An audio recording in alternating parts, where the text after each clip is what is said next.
నమస్కారం అండి. నమస్కారం అండి. మీరు దేవుణ్ణి నమ్ముతారు కదండి? నమ్ముతానండి. స్వర్గం ఉంది కదండి? ఉందండి. మంచి వాళ్ళందరూ స్వర్గానికి వెళ్తారండి. నరకం? నరకము ఉందండి. పాపాత్ములందరూ నరకానికే పోతారండి. ఈ కవర్లన్నీ స్వర్గానికి రిజిస్టర్ పోస్ట్ చేయండి.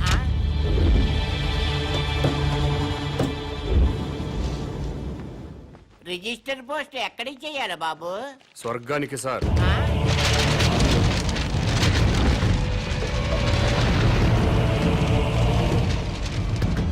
స్వర్గానికి పంపించాల్సిన లిస్టు ఇదే సార్. చదువుతాను వినండి.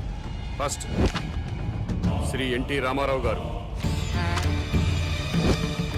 శ్రీ వైఎస్ రాజశేఖర రెడ్డి గారు, తెలంగాణ ముద్దుబిడ్డ శ్రీ కె శ్రీకాంతాచారి, ఇషాన్ రెడ్డి, వేణుగోపాల్, సాయి కుమార్ యాదవ్, యాదయ్య, వీళ్ళందరికీ రిజిస్టర్ పోస్ట్ చేయండి. ఎన్టీఆర్ గారు తెలుగువాడి ఆత్మగౌరవాన్ని నిలబెట్టారు. పేదవాడికి 2 రూపాయలు కిలో బియ్యం ఇచ్చారు. మద్యపాన నిషేధం పెట్టారు. మీ అవసరం ఇంకా తెలుగు ప్రజలకు ఉంది సార్. కిందకొచ్చి కొన్నాళ్ళ పాటు ఉండనని చెప్పాను. దాంట్లో అదే రాశాను. అలాగే వైఎస్ఆర్ గారు జలయజ్ఞం చేపట్టారు. రైతుల రుణాలన్నీ మాఫీ చేశారు. పేదలకు ఫ్రీ కరెంట్ ఇచ్చారు. ఇలాంటివి ఎన్నో మంచి పనులు చేసి అప్పుడే పైకి వెళ్ళిపోతే ఎలా సార్? ఎన్టీఆర్ గారితో పాటు మీరు కూడా రండి సార్ అని రాశాను. అలాగే తెలంగాణ ముద్దు బిడ్డలు తెలంగాణ కోసం ఆత్మాహుతి చేసుకుని స్వర్గానికి వెళ్లారు. ప్రత్యేక రాష్ట్రం వస్తే మీరు చూడాలి కదా, అందుకే మీరు వెంటనే కిందకు రండి. మీ అమ్మా నాన్నలు కూడా ఆనందపడతారని రాశాను. ఏమయ్యా, నీకేమైనా మెంటలా? అదేంటి సార్ అలా అనేశారు? లేకపోతే స్వర్గానికి రిజిస్టర్ పోస్ట్ ఏంటయ్యా? బుద్ధి లేకపోతే సరే. స్వర్గం లేదా? ఉంటే ఏంటి? ఉంటే రిజిస్టర్ పోస్ట్ చేయడానికి మీకు వచ్చిన ఇబ్బంది ఏంటి? ఇబ్బంది అంటే ఇబ్బంది, స్వర్గం ఉంటుంటే ఇబ్బంది కదా మరి. అందుకని ఇక్కడ గొడవ జరుగుతుంది సార్. అబద్ధం చెప్పారా? స్వర్గం లేనప్పుడు దేవుడు కూడా లేనట్టే కదా. తీసేయండి ఆ దేవుడు ఫోటోలు, తీసేయండి. ఈ బొట్టు తుడిచేయండి. మెడలో దండలు కూడా తీసేయండి. ఈ ఉంగరాలు కూడా తీసేయండి. ఓ నాయన, ఇవన్నీ తీసేస్తారా? దేవుడు ఉన్నాడు కదా. దేవుడు ఉంటే స్వర్గం ఉన్నట్టే కదా. అవును, స్వర్గం ఉన్నట్టే కదా. అయితే పోస్ట్ చేయండి.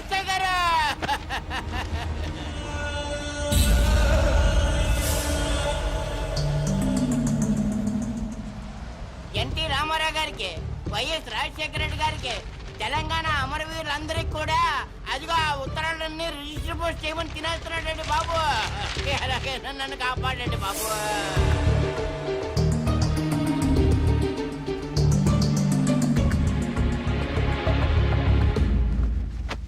ఏమ్మా అన్నావా? ఎస్, స్వర్గానికి పోస్ట్ చేయమని చెప్పాను. స్వర్గానిక? ఎవరెవరికి? ఎన్టీ రామారావు గారికి, వైఎస్ రాజశేఖర రెడ్డి గారికి, మన తెలంగాణ అమరవీరులు. ఏంట్రా? మీ పేరేంటి? Common man. నేను అడిగింది మీ పేరు. Common man. గర్భవతిని బెదిరించి అబార్షన్ చేయించుకోమన్నారా? ఎస్.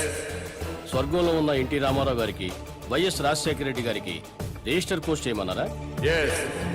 ఇతన్ని మెంటల్ హాస్పిటల్లో జాయిన్ చేసి ట్రీట్మెంట్ ఇప్పించవలసిందిగా ఆదేశిస్తున్నాను.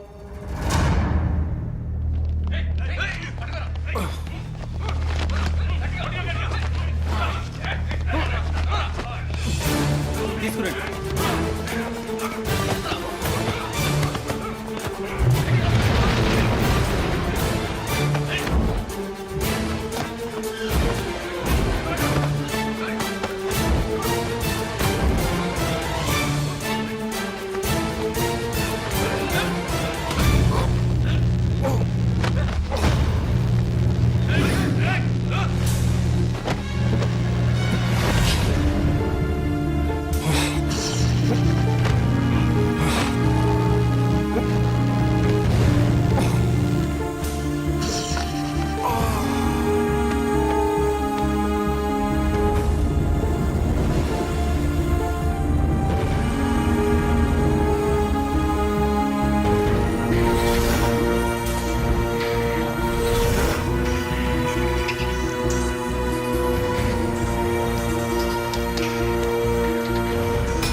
ఎస్ఐ గారా?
సో ఇంటర్వ్యూ స్టార్ట్ చేద్దామా? ఓకే.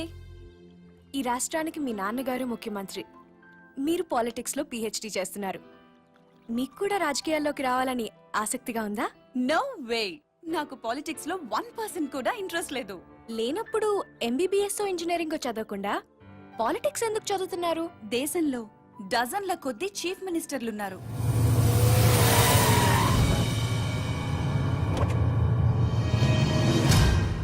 వేలల్లో ఎమ్మెల్యేలున్నారు. గల్లీ గల్లీకో లీడర్ పుట్టుకొచ్చాడు. అయినా ఈ రోజుకి ఆకలి చావులున్నాయి, రైతుల ఆత్మహత్యలున్నాయి. ఎందుకిలా జరుగుతుంది? లోపం ఎక్కడుందని తెలుసుకోవటానికే నేను పాలిటిక్స్ చదువుతున్నాను.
రాష్ట్రంలో పెను సంచలనం నమోదైంది. సాక్షాత్తు రాష్ట్ర ముఖ్యమంత్రి కుమార్తెని కిడ్నాప్ చేశారు.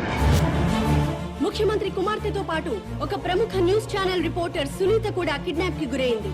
ఆశ్చర్యం కలిగించే విషయం ఏంటంటే ఈ కిడ్నాప్ కి పాల్పడిన వ్యక్తి ఒక మతిస్థిమితం లేనివాడు. మెంటల్ హాస్పిటల్ నుంచి పారిపోయి ఈ కిడ్నాప్ కి పాల్పడ్డాడని పోలీస్ కమిషనర్ చెప్తున్నారు.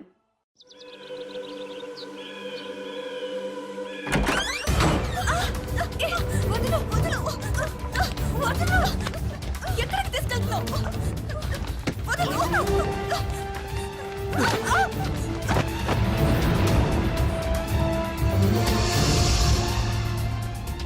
ఎవడు నువ్వు? మా డాడీ మీద పొలిటికల్ గ్రడ్జా? రౌడీవా, గూండావా, టెర్రరిస్టువా లేక కిరాయి హంతకుడివా? డబ్బుల కోసం కిడ్నాప్ చేసావా? ఓకే, నేను సీఎం కూతుర్నని తెలియక కిడ్నాప్ చేసుంటావు. ఇప్పుడు తెలిసింది కదా? తెలిసిందిగా. వదిలేస్తే క్షమించేస్తాను, లేదా మా డాడీకి చెప్పి డాడీకి చెప్పి ఎన్కౌంటర్ చేయిస్తా. ఏంటి ఎన్కౌంటర్? చెయ్యి.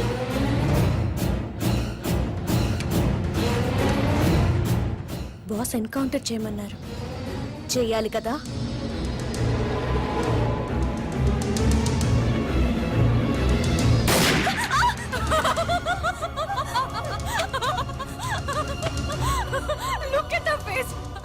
భయపడ్డావా? చూడేలా ఉనికిపోతుందో. సీఎం కూతురు కదా, చాలా కేర్ఫుల్ గా ఉండాలి. ఎంత కేర్ఫుల్ గా ఉండాలో తెలుసు కదా. సారీ మేడం, నేను రియల్ జర్నలిస్ట్ నే. ఇద్దరం కలిసి మిమ్మల్ని కిడ్నాప్ చేశాం.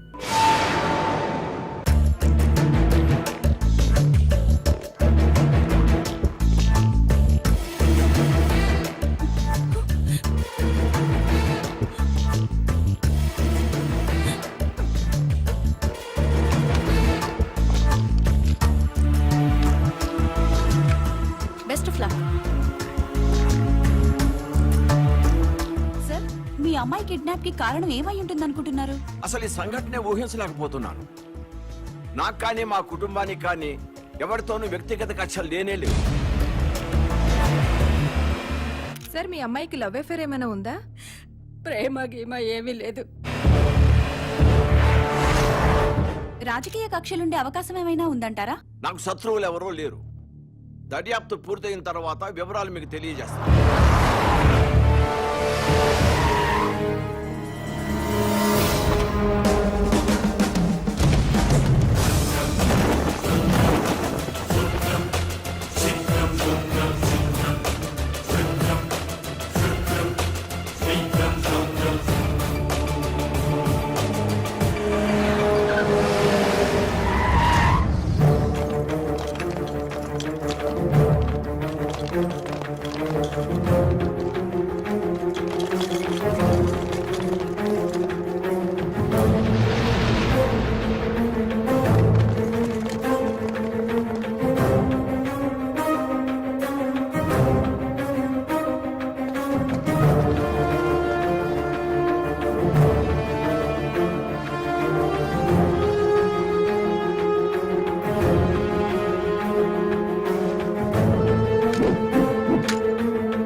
ఏం కావాలి నీకు?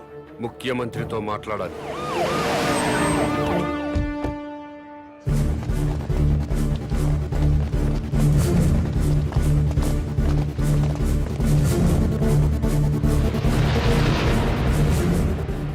నీ డిమాండ్స్ ఏమిటి? నన్ను ఈ సొసైటీలో స్వేచ్ఛగా తిరగనివ్వాలి. తిరగనిస్తే ఏం చేస్తావయ్యా? తిరగనివ్వండి, అప్పుడేం చేయాలో మీకే తెలుస్తుంది. పోలీస్ రికార్డులో వాడి పేరు కామన్ మ్యాన్ గా ఎస్టాబ్లిష్ అయింది సార్. పోలీస్ స్టేషన్ లో పిచ్చివాడిగా కేసు నమోదైంది సార్. వాడిని ఏదో ఒక కారణంతో ఎన్కౌంటర్ చేయడానికి కూడా వీలు లేకుండా పోయింది సార్. అతను కిడ్నాపరు, కిరాయి హంతకుడు అయ్యుంటే అమ్మాయి గారిని కిడ్నాప్ చేసిన తర్వాత మళ్ళీ మన ముందుకు రాడు సార్. వాడిని ఫ్రీగానే వదిలేద్దాం సార్. వాడిని సీక్రెట్ సర్వేలెన్స్ లో పెట్టి అమ్మాయి గారిని ఎక్కడ దాచిపెట్టాడో కనుక్కుందాం సార్. సరే, పోలీసుల్ని వెనక్కి పిలిపించండి.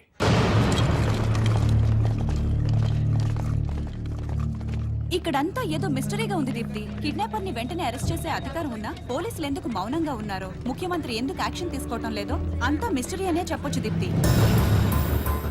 వాడు ఏ యాక్టివిటీ కోసం పబ్లిక్ లోకి వచ్చాడో సీక్రెట్ సర్వేలెన్స్ పెట్టండి. వాడిని ఫాలో అవ్వండి Sriram. Okay sir. Sir police రికార్డుల్లో మీకు మెంటల్ అని ఉంది, మరి చూడడానికి బాగానే ఉన్నారు. సీఎం గారి కూతురుతో పాటు జర్నలిస్ట్ ఎందుకు కిడ్నాప్ చేశారు? సునీత మీకు ముందే తెలుసా? ఇక్కడ ఏమైనా గుడి ఉందా? లేదండి, వైన్ షాప్ ఉంది.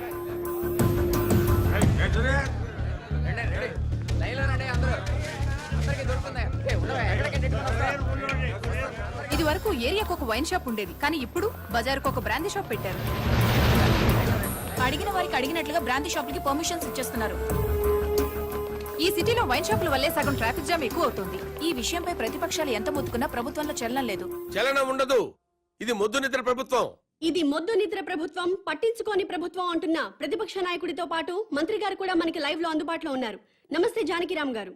చెప్పమ్మా దీప్తి. సార్ మీతో మాట్లాడడానికి మంత్రి కోటేశ్వరరావు లైన్ లో ఉన్నారు, మాట్లాడండి. హలో దీప్తి. ఈ మంత్రికి ఈయన ఫ్రెండ్స్ కి తాగే అలవాటు ఉందని ప్రజలకు కూడా తాగే అలవాటు ఉంటుందా? అసలు సిగ్గుందండి ఈ మంత్రి గారికి. గుండె తరుక్కుపోతుందండి. దీప్తి, ఆ మంత్రి గారిని గుండె మీద చేసుకుని చెప్పాలండి. అధికారంలోకి రాగానే మద్యం కంట్రోల్ చేస్తా ఉన్నారు కదా, ఇప్పుడు ఏం చేస్తున్నారు? వీధికో షాప్ ఓపెన్ చేస్తారండి. ఏమండి, మా ప్రభుత్వం పుట్టాకే మద్యం పుట్టిందా? అంతకుముందు ప్రభుత్వ హయాంలో మందు షాపులు లేవా? బెల్ట్ షాపులు లేవా? మేం ప్రజల ఆరోగ్యం పట్ల నిబద్ధతతో ఉన్నాం కాబట్టి మా ప్రభుత్వం రాగానే సారాన్ని నిషేధించి కేవలం వైన్ షాపులకే లైసెన్సులు ఇచ్చాం. కరెక్టే. ఇంటికో ఉద్యోగం బదులు ఇంటికో బ్రాంతి షాప్ పెట్టుకొని పర్మిషన్ ఇచ్చారు. ఏం మాట్లాడుతున్నారండి మీరు? ఏమైనా అర్థం ఉండి మాట్లాడుతున్నారా? అంటే కళ్ళ ముందు కనిపిస్తే 2 పెగ్గులు తాగేవాడు కూడా ఫుల్ బాటిల్ తాగేస్తాడా? ఎందుకు తాగరు? డెఫినెట్ గా తాగుతారండి. ఆ మాటకు వస్తే నేను మన కళ్ళ ముందు ఇంట్లో 50 కిలోల బియ్యం ఉన్నాయి. మనం రోజు 1 కిలో బియ్యం అన్నం వండుకు తింటామా? కళ్ళ ముందు ఉన్నాయి కదా అని చెప్పి 50 కిలోలు ఒకసారి వండుకు తినేస్తామా? కళ్ళ ముందు పెళ్ళం ఉంది. సంసారపక్షంగా ఏ రాత్రి పూట గుట్టుగా కాపురం చేస్తాం. కళ్ళ ముందు కత్తులు ఆయన పొడి చేసుకుంటామా? కళ్ళ ముందు బార్బర్ షాప్ ఉందని అదే పనిగా గడ్డాలు తీసేసుకుంటామా? హలో హలో, ప్రజల్లో పద్ధతి క్రమశిక్షణ ఉండాలి గాని కళ్ళ ముందు కనిపిస్తే నాశనం అయిపోతారా? అదే హలో హలో, ఏంటా చివరి మొక్కలు వినపట్టలేదు? జానకిరామ్ గారు. వినపట్టలేదమ్మా, నాకు వినపట్టలేదమ్మా. జానకిరామ్ గారు, మాకు మీ మాటలు వినిపిస్తున్నాయి. ఇంపార్టెంట్ పాయింట్ వచ్చేసరికి కనెక్షన్ డిస్కనెక్ట్ అవుతుందమ్మా. వినిపిస్తోంది జానకిరామ్ గారు, మాట్లాడండి. హలో హలో, కట్ అయిపోయిందమ్మా, ఇక్కడ కట్ అయిపోయింది. ఏం దీప్తి, ప్రతిపక్ష నాయకుడు పారిపోయాడా?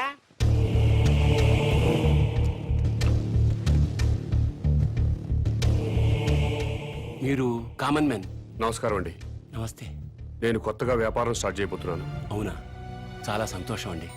Best of luck. మీరే వచ్చి రిబ్బన్ కట్ చేయాలి. నేనా? అవును. మహాభాగ్యం. లొకేషన్ ఎక్కడండి?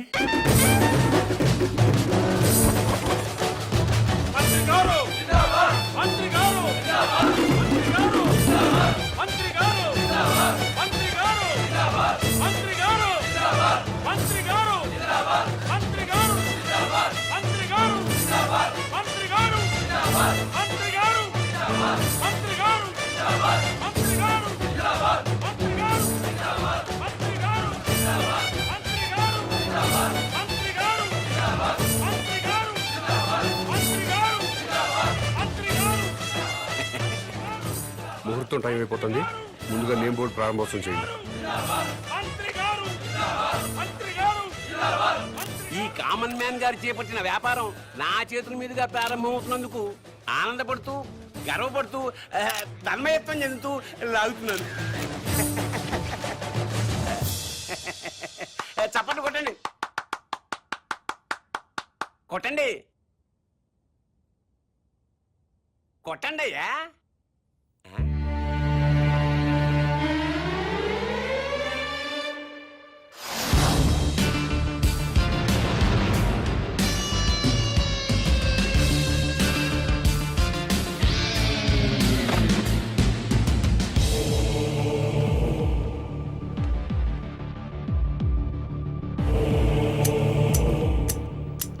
ఏంటి సార్ ఇది? కత్తెర. ఇదిగా సార్ అది వ్యాపారం. ఇదేం వ్యాపారం సార్? రిబ్బన్ కట్ చేయండి, మీకే తెలుస్తుంది. రండి. ప్రారంభోత్సవానికి టైం అవుతుంది, రండి.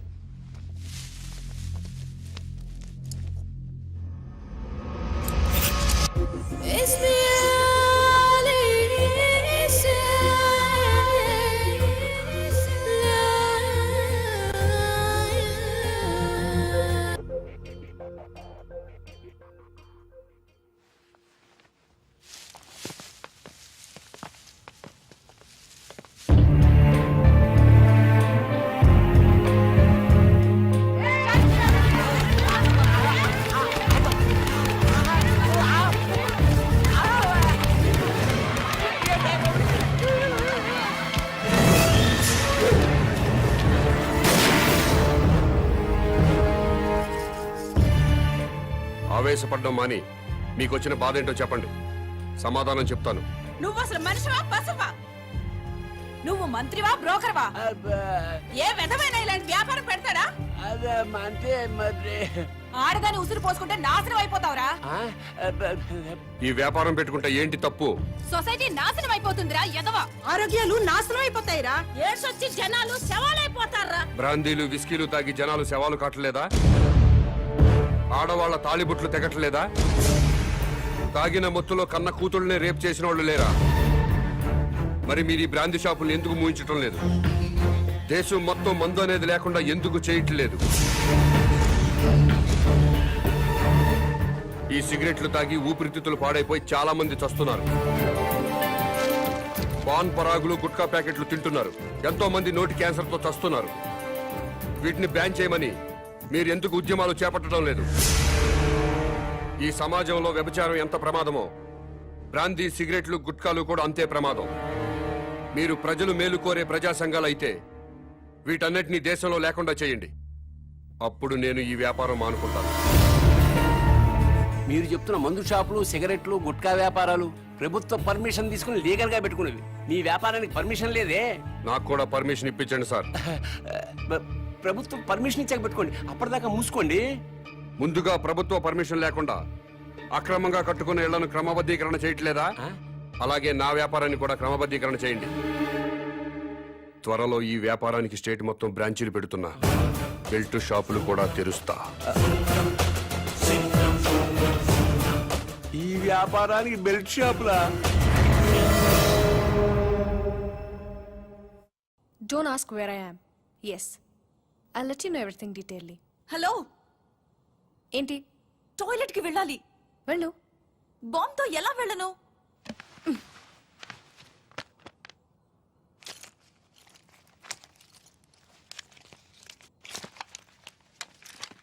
జాగ్రత్త. Be careful. యా. బాంబ్.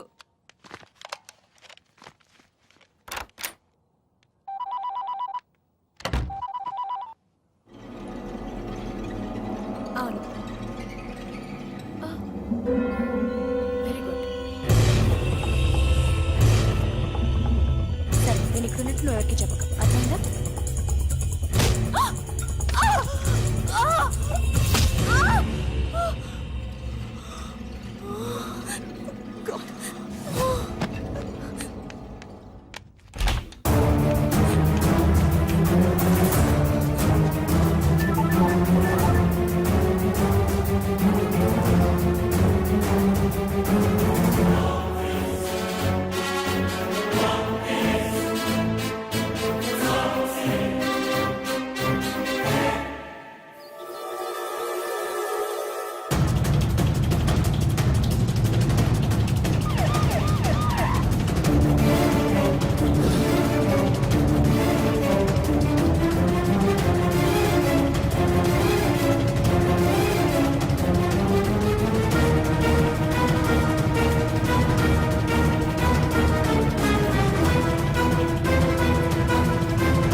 నీ కోసం వెతకడానికి పోలీసుల్ని పంపించొద్దని మీ నాన్నకి చెప్పు. డాడీ ప్లీజ్ నా కోసం పోలీసుల్ని పంపించొద్దు, ప్లీజ్ పంపించొద్దు.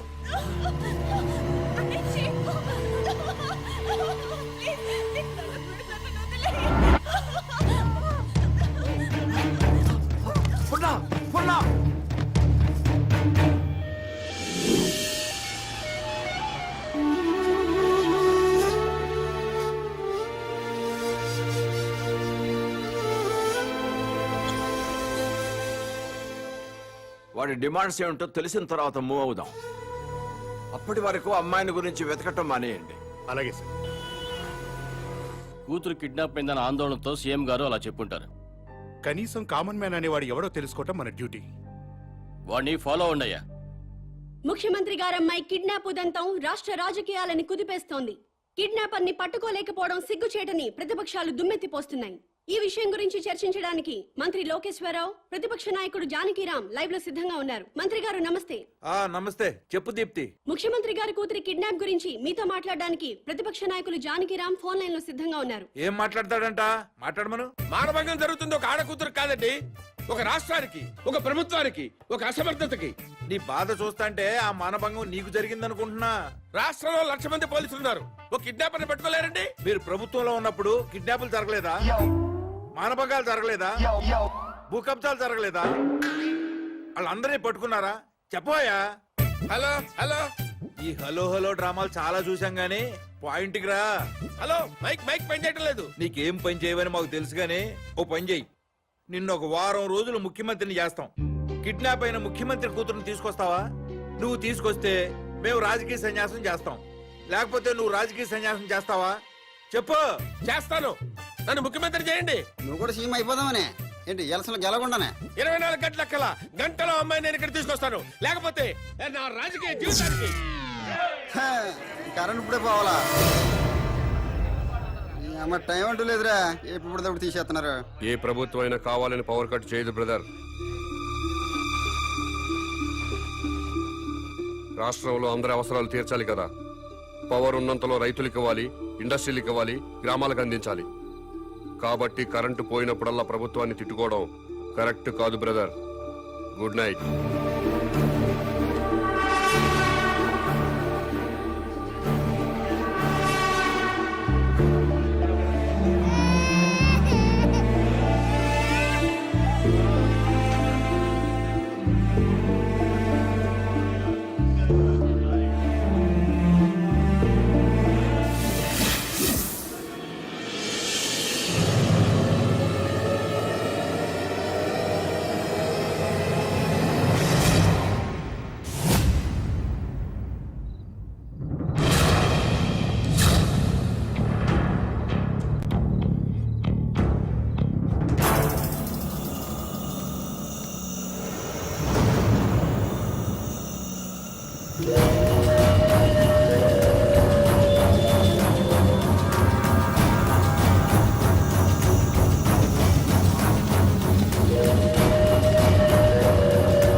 మొత్తం పవర్ కట్ చేశారు కదా? అవును సార్. మరి సెంటర్ లో ఉన్న మంత్రి గారింటికి పవర్ ఎందుకు కట్ చేయలేదు? కట్ చేసాం సార్, బట్ మంత్రి గారింటికి జనరేటర్ ఉంది.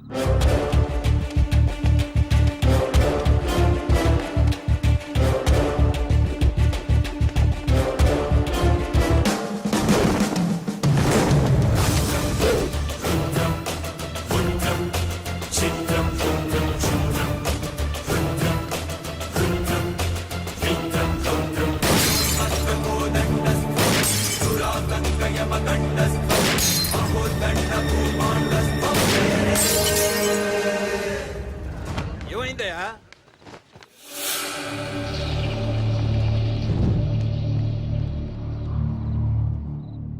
ఎవడండి వీడు? చీఫ్ మినిస్టర్ కూతుర్ని కిడ్నాప్ చేసింది వీడే.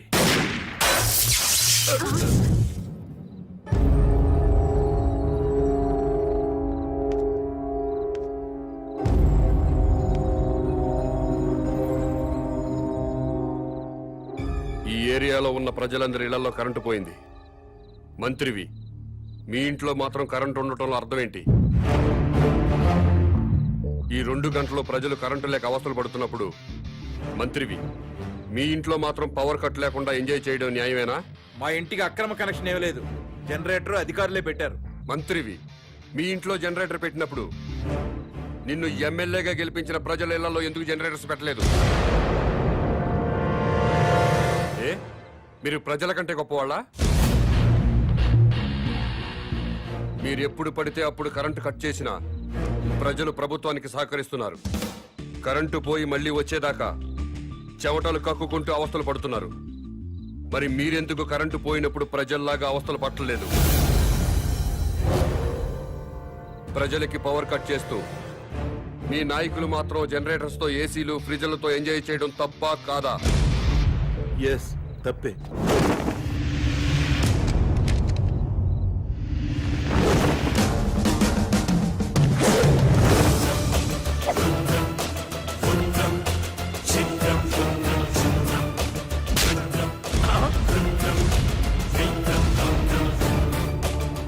ప్రజల్లా బతకండి, ప్రజల కోసం బతకండి.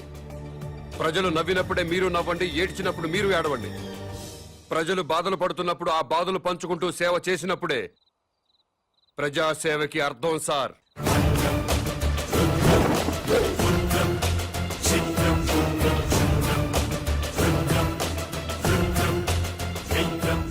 నా మాట విన్నారా?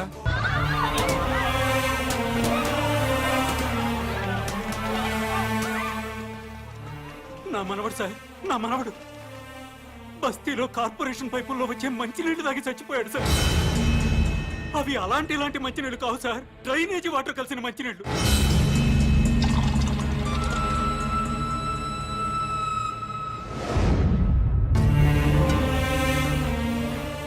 పొద్దున్నే పెద్దవాళ్ళు బాత్రూమ్లకి, టాయిలెట్లకి వెళ్తే ఆ పైపుల్లో వచ్చే చండాలం అంతా మేము తాగే మంచినీళ్ల పైపుల్లో కలుస్తున్నాయంటే ఎంత దుర్మార్గమో చూడండి సార్. ఎన్నిసార్లు చెప్పినా అధికారులు పట్టించుకోవట్లేదు సార్. ఈ విషయం మంత్రి గారికి చెప్పడానికి వెళ్తే అపాయింట్మెంట్ కూడా ఇవ్వలేదు సార్ మాకు. మంత్రి గారు ఇంట్లో కూర్చొని తీరిగ్గా క్రికెట్ మ్యాచ్ చూసుకుంటున్నారు సార్.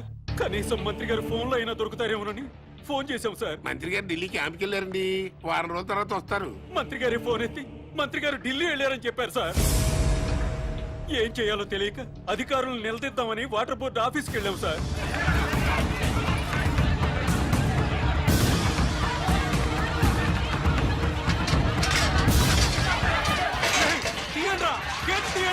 గొడవ చేయొద్దు, మర్యాదగా వెళ్ళిపోండి. మీరు నాశనం అయిపోతారా?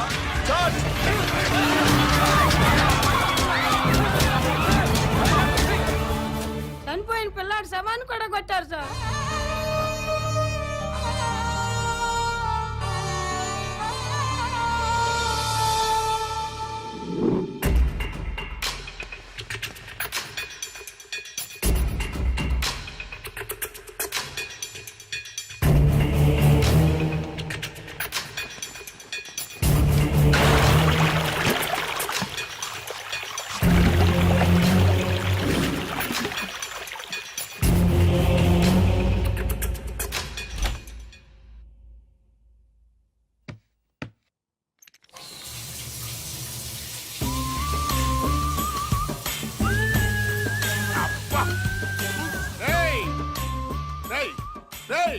ఎవడరా అక్కడ? ఈ బాత్రూమ్ లో నీళ్ళేంట్రా? అబ్బా, వాసన వచ్చేస్తున్నాయి. ట్యాంక్ చెక్ చేయండి రా.